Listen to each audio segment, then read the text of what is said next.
So I've got pellets that are really dusty. What I'm doing is taking a $5 garage sale minnow trap, tape the little inlet hole there off, and then I take my homemade scoop from a washer fluid container. I just take a nice scoopful,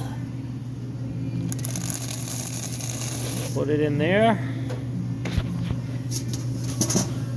and we get all the dust and dirt out of these. This was at the house when I moved in. The guy had his own pellet making machine and did hardwood floors, so he had plenty of sawdust, but he didn't do a very good job of keeping it clean. So we gotta clean it out just like that.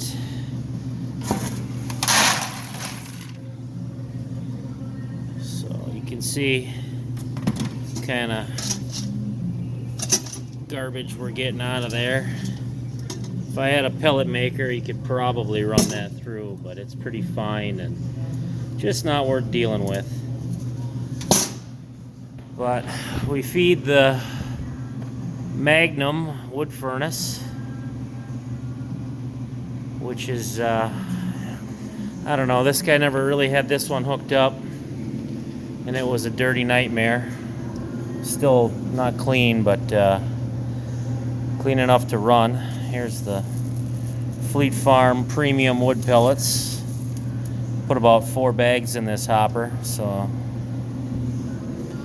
what's that, like 160 pounds? Let's see, it's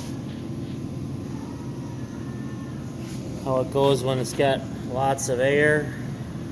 And then we close the door and it's force aired through the blower. Flame gets nice and hot, and that's what we're trying to clean this mess up.